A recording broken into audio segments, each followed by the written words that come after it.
Hello दोस्तों, कैसे हैं आप सभी। मैं अवधेश कुमार मुकामा क्लासेज में आप सभी लोगों का स्वागत करता हूं। आशा करता हूं आप सभी लोग स्वस्थ होंगे, मस्त होंगे, पढ़ाई लिखाई भी पूर्ण रूप से चल रही होगी। तो आज हम लोग क्षेत्रीय राज्य से संबंधित कुछ सवाल पर चर्चा करेंगे। मैं ऑब्जेक्टिव टाइप और वन लाइनर क्वेश्चन आप लोगों के सामने आया हूं। तो चलिए बिना देर किए हुए हम लोग सीधे पॉइंट पे आते हैं। किस संधि के परिणाम स्वरूप तृतीय आंग्ल मैसूर युद्ध समाप्त हो गया था? तो श्रीरंगपट्टनम की संधि के तहत श्रीरंगपट्टनम संधि के परिणाम स्वरूप तृतीय आंग्ल मैसूर युद्ध समाप्त हो गया था। चिलियानवाला युद्ध कब लड़ा गया था? तो 1849 में। चिलियानवाला की लड़ाई कब लड़ी गई थी? तो 1849 ईस्वी में। ब्रिटिश द्वारा पलासी युद्ध किसके नेतृत्व में लड़ा गया था? तो रॉबर्ट क्लाइव के नेतृत्व में। ब्रिटिश द्वारा पलासी की लड़ाई, बैटल ऑफ पलासी, किसके नेतृत्व में लड़ा गया था? तो रॉबर्ट क्लाइव के नेतृत्व में लड़ा गया था। ब्लैक हॉल एपिसोड किस युद्ध के पहले की घटना है? ब्लैक हॉल एपिसोड किस युद्ध के पहले की घटना है? तो पलासी की लड़ाई के पहले जो है सो ब्लैक हॉल की घटना हुई थी। 15 जून 1756 को सिराजुद्दौला ने फोर्ट विलियम को घेर लिया और 20 जून को 146 नागरिकों को बंदी बनाकर एक कमरे में बंद कर दिया। इसमें से केवल 23 व्यक्ति अगले दिन सुबह जीवित बच पाए। यही ब्लैक हॉल एपिसोड है। हालांकि इस घटना का प्रामाणिकता संदिग्ध है, जबकि पलासी का युद्ध 23 जून 1757 को लड़ा गया था। ब्लैक हॉल की घटना 15 जून 1756 को सिराजुद्दौला द्वारा फोर्ट विलियम को घेर करके 20 जून को 146 व्यक्ति को जो है सो बंदी बना करके एक कमरे में बंद कर दिया गया, जिसमें अगली सुबह मात्र 23 व्यक्ति ही बचते हैं। यही घटना ब्लैक हॉल घटना कहलाती है। और पलासी की लड़ाई 23 जून 1757 को लड़ा गया था। सिराजुद्दौला की हार किस युद्ध में हुई थी? तो पलासी की लड़ाई में सिराजुद्दौला की हार हो जाती है। सिराजुद्दौला की हार जो है सो पलासी की लड़ाई में हो जाती है। पलासी युद्ध के समय बंगाल के नवाब कौन थे? पलासी युद्ध के समय बंगाल के नवाब कौन थे? तो पलासी का युद्ध 23 जून 1757 को लड़ा गया था। इस युद्ध में लॉर्ड क्लाइव ने बंगाल के नवाब सिराजुद्दौला को हराया था। हार का कारण मीर जाफर और राय दुर्लभ राय की गद्दारी थी। पलासी की लड़ाई जो है सो 23 जून 1757 को लड़ा गया। अंग्रेजों के तरफ से लॉर्ड क्लाइव था और दूसरी तरफ बंगाल के नवाब सिराजुद्दौला थे, जो कि सिराजुद्दौला के साथ मीर जाफर और राय दुर्लभ राय ने जो है सो गद्दारी की थी। पलासी युद्ध का मैदान किस राज्य में है? तो पलासी युद्ध का मैदान पश्चिम बंगाल में है। पलासी युद्ध का मैदान पश्चिम बंगाल में है। पलासी युद्ध कहाँ लड़ा गया था? तो पलासी का युद्ध जो है सो आपको पलासी युद्ध का मैदान पश्चिम बंगाल के मुर्शिदाबाद से 22 किलोमीटर दूर स्थित है। पलासी युद्ध का मैदान पश्चिम बंगाल में है, मुर्शिदाबाद से 22 किलोमीटर दूर स्थित है। टीपू सुल्तान निम्नलिखित में से किसका पुत्र था? तो टीपू सुल्तान हैदर अली का पुत्र था। टीपू सुल्तान किसका बेटा था? तो हैदर अली का टीपू सुल्तान पुत्र था। टीपू सुल्तान का जन्म 20 नवंबर 1750 को कर्नाटक के देवनाहल्ली यूसुफाबाद में हुआ था। उसका पूरा नाम सुल्तान फतेह अली खां साहब था। उसके पिता का नाम हैदर अली तथा माता का नाम फातिमा फखरुन्निसा था। टीपू सुल्तान का जन्म 20 नवंबर 1750 को कर्नाटक के देवनाहल्ली यूसुफाबाद में हुआ था। टीपू सुल्तान का पूरा नाम सुल्तान फतेह अली खां साहब था। टीपू सुल्तान का पूरा नाम सुल्तान फतेह अली खान साहब था। उसके पिता का नाम हैदर अली और माता का नाम फातिमा फर्रुख निशा था। टीपू सुल्तान की राजधानी निम्नलिखित में से किस स्थान पर थी? तो टीपू सुल्तान की राजधानी जो थी श्रीरंगपट्टनम में थी। टीपू सुल्तान की राजधानी कहाँ थी? श्रीरंगपट्टनम में थी। टीपू सुल्तान के शासनकाल के दौरान मैसूर की राजधानी कहाँ थी, या टीपू सुल्तान कहाँ का शासक था? टीपू सुल्तान नामक मैसूर शासक जो था, टीपू सुल्तान जो था एक मैसूर शासक था। टीपू सुल्तान के शासनकाल के दौरान मैसूर की राजधानी श्रीरंगपट्टनम थी 1782 से 1799 तक। मैसूर की राजधानी कहाँ थी? तो श्रीरंगपट्टनम थी टीपू सुल्तान के समय, और टीपू सुल्तान मैसूर का शासक था। निम्नलिखित में से किस शासक ने विदेशों में आधुनिक प्रकार के दूतावास स्थापित किए? तो टीपू सुल्तान जो है सो विदेशों में आधुनिक प्रकार के दूतावास स्थापित किए।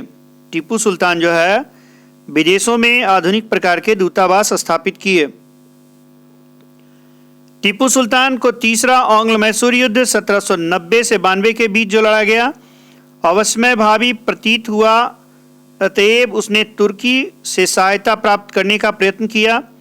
1784 और 85 ईस्वी में कस्तुतुनिया जो कि आधुनिक इस्तांबुल है को एक राजदूत भेजा। 1787 में उसने एक दूतमंडल फ्रांस भी भेजा था। टीपू सुल्तान जो है जब तीसरी लड़ाई आंग्ल मैसूर युद्ध हुई थी 1790 से 92 के बीच, तो उसे ऐसा महसूस हो गया कि उसे किसी की सहायता की ज़रूरत है, और उसने तुर्की से सहायता प्राप्त करने का प्रयत्न भी किया। और उसने जो है सो एक राजदूत भी भेजा था जिसे वर्तमान में अभी इस्तांबुल कहा जाता है, और उस समय कुस्तुतुनिया था। उसने फ्रांस में एक दूतमंडल भी भेजा था। टीपू सुल्तान की ग्रीष्मकालीन ग्रीष्म महल कौन सा है? टीपू सुल्तान का ग्रीष्म महल कौन सा है? तो दरिया दौलत बाग जो है टीपू सुल्तान का ग्रीष्म महल है। टीपू सुल्तान का ग्रीष्म महल जो है सो दरिया दौलत बाग है। Daria Daulat Bagh garden of the wealth Tipu Sultan का ग्रीष्म महल था। Daria Daulat Bagh garden of the wealth Tipu Sultan का ग्रीष्म महल था। द्वितीय आंग्ल मैसूर युद्ध किस संधि के तहत समाप्त हुआ? तो द्वितीय आंग्ल मैसूर युद्ध जो है सो आपको मंगलौर की संधि के तहत समाप्त हुआ था। द्वितीय आंग्ल मैसूर युद्ध मंगलौर की संधि के तहत समाप्त हुआ 1784 ईस्वी में। यह संधि अंग्रेज सेनापति आयरकूट और टीपू सुल्तान के बीच हुई। इसके तहत दोनों ने एक दूसरे के विजित प्रदेश लौटा दिए थे। दूसरा आंग्ल मैसूर युद्ध जो है सो मंगलौर की संधि के तहत 1784 में समाप्त हुई, और अंग्रेज सेनापति आयरकूट तथा टीपू के बीच हुई थी यह संधि, और इसके तहत दोनों एक दूसरे के विजित प्रदेश को लौटा दिए थे। टीपू सुल्तान की मृत्यु जो है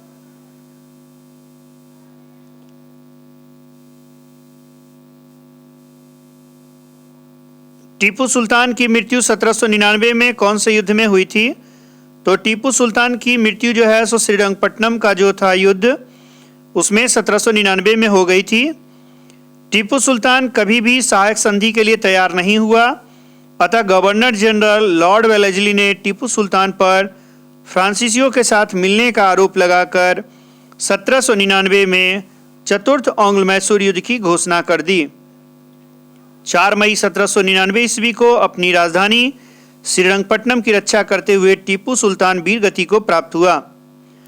टीपू सुल्तान की मृत्यु 4 मई 1799 को हुई थी अपनी राजधानी श्रीरंगपट्टनम की रक्षा करते हुए, और लॉर्ड वेलेस्ली उस समय गवर्नर था। उसने टीपू पर फ्रांसीसियों के साथ मिलने का आरोप लगाया और 1799 में चतुर्थ आंग्ल मैसूर युद्ध की घोषणा कर दी, और इसका कारण था उसने फ्रांसीसियों के साथ मिलने का आरोप लगाया था।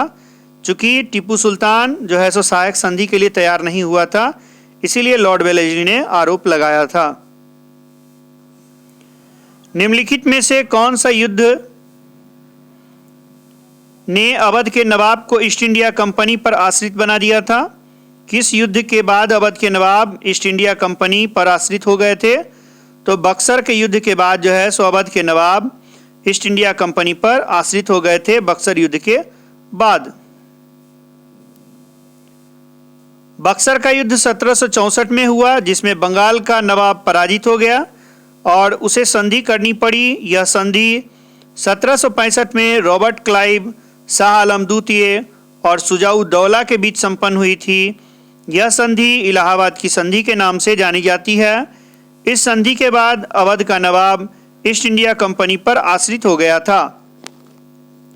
बक्सर का युद्ध कब लड़ा गया? तो 1764 ईस्वी में लड़ा गया, जिसमें बंगाल के नवाब पराजित हो गए थे और उन्हें संधि करनी पड़ी। यह संधि 1765 में हुई थी। रॉबर्ट क्लाइव एक तरफ था, दूसरी तरफ शाह आलम द्वितीय, शुजा-उद-दौला के बीच हुआ था, जिसे इलाहाबाद की संधि के नाम से जाना जाता है। और इस तरह से अवध के नवाब ईस्ट इंडिया कंपनी पर आश्रित हो गए। अब है वन लाइनर। मीर जाफर ने 1757 में बंगाल का नवाब, मीर जाफर जो है उसको 1757 में बंगाल का नवाब बनाया गया। मीर जाफर कब बंगाल का नवाब बना? तो 1757 ईस्वी में। लेकिन 1760 में उसे पद से हटाकर मीर कासिम को बंगाल का नवाब बनाया गया। पुनः 1763 में मीर जाफर को बंगाल का नवाब बनाया गया। मीर जाफर एक बार 1757 में बना, फिर दूसरी बार मीर जाफर 1763 में बंगाल का नवाब बना। बीच में 1760 में मीर कासिम बंगाल का नवाब बना। मीर कासिम ने मुर्शिदाबाद से अपनी राजधानी मुंगेर बनाई। मुर्शिदाबाद से अपनी राजधानी मुंगेर किस शासक ने बनाई थी? तो मीर कासिम ने। मौसे मीर, मौसे मुर्शिदाबाद, मौसे मुंगेर। मीर कासिम मुर्शिदाबाद से मुंगेर। वेंकट द्वितीय के शासनकाल में वाडियार ने 1612 में मैसूर राज्य की स्थापना की थी। वेंकट द्वितीय के शासनकाल में वाडियार ने 1612 में मैसूर राज्य की स्थापना की थी। 18 मार्च 1792 को टीपू व कॉर्नवालिस ने श्रीरंगपट्टनम की संधि पर हस्ताक्षर किए। श्रीरंगपट्टनम की संधि पर हस्ताक्षर किनके किनके बीच हुआ? तो टीपू सुल्तान और लॉर्ड कॉर्नवालिस के बीच 18 मार्च 1792 को। चौथे मैसूर युद्ध में टीपू सुल्तान लड़ते लड़ते शहीद हुए। वह 1799 में लड़ा गया था। चतुर्थ आंग्ल मैसूर युद्ध कब लड़ा गया? तो 1799 में। और टीपू सुल्तान जो है सो चतुर्थ आंग्ल मैसूर युद्ध में शहीद हो गया। मुगल शासन के अंतिम वर्षों में अवध के शासकों का मुगल सम्राट से कोई संबंध नहीं था। मुगल शासन के अंतिम वर्षों में अवध के शासकों का मुगल सम्राट से कोई संबंध नहीं था। पलासी का युद्ध काफी प्रसिद्ध रहा, क्योंकि यह जीत ब्रिटिश की भारत में पहली महत्वपूर्ण सफलता थी। पलासी का युद्ध काफी प्रसिद्ध रहा, क्योंकि यह जीत ब्रिटिश की भारत में पहली महत्वपूर्ण सफलता थी। नवाब सिराजुद्दौला व ईस्ट इंडिया कंपनी के बीच लड़ाई का मुख्य कारण ब्रिटिश कंपनी का बंगाल में चंद्रनगर में के फ्रेंच सेटलमेंट पर आक्रमण था। नवाब सिराजुद्दौला और ईस्ट इंडिया कंपनी के बीच जो लड़ाई हुई थी, उसका मुख्य कारण क्या था? तो ब्रिटिश कंपनी का बंगाल में चंद्रनगर के फ्रेंच सेटलमेंट पर आक्रमण था। ब्रिटिश कंपनी का बंगाल में चंद्रनगर के फ्रेंच सेटलमेंट पर आक्रमण था। सर आयरकूट ने पोर्टो नोवा में हैदर अली को हराया था। सर आयरकूट ने पोर्टो नोवा में हैदर अली को हराया था। हैदर अली को हराया था किसने? तो सर आयरकूट ने। कहाँ पे? तो पोर्टा नोवा में। डिंडीगुल का फौजदार नियुक्त होने के पश्चात हैदर अली ने अपनी स्थिति को सुदृढ़ किया था। डिंडीगुल का फौजदार नियुक्त होने के पश्चात हैदर अली ने अपनी स्थिति को सुदृढ़ किया था। और अंग्रेज और मीर कासिम के बीच बक्सर का युद्ध 1764 ईस्वी में लड़ा गया था। बक्सर का युद्ध कब हुआ? तो 1764 ईस्वी में हुआ। अंग्रेज और मीर कासिम के बीच में हुआ। अंग्रेज और मीर कासिम के बीच में बक्सर का युद्ध हुआ, 1764 ईस्वी में हुआ था। कलकत्ता शहर की स्थापना जॉब चार्नोक द्वारा की गई। कलकत्ता शहर की स्थापना किसके द्वारा की गई? तो जॉब चार्नोक द्वारा की गई। कलकत्ता शहर की स्थापना जो है सो जॉब चार्नोक द्वारा की गई। बंगाल में ईस्ट इंडिया कंपनी का मुख्यालय फोर्ट विलियम में स्थित था। बंगाल में ईस्ट इंडिया कंपनी का मुख्यालय फोर्ट विलियम में स्थित था। जो फोर्ट विलियम में जो है सो किसका मुख्यालय है, तो ईस्ट इंडिया कंपनी का मुख्यालय फोर्ट विलियम जो कि बंगाल में स्थित था। भारत में अंग्रेजों की राजनीतिक शुरुआत बक्सर युद्ध से की जा सकती है। भारत में अंग्रेजों की राजनीतिक शुरुआत बक्सर युद्ध से की जा सकती है। टीपू सुल्तान ने नेपोलियन से अनुरोध किया था कि वह ब्रिटिशों को भारत से हटा दे।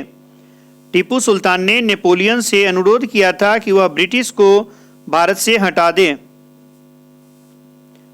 तो आज का वीडियो यहीं समाप्त होता है। फिर हम लोग मिलते हैं एक नए वीडियो के साथ।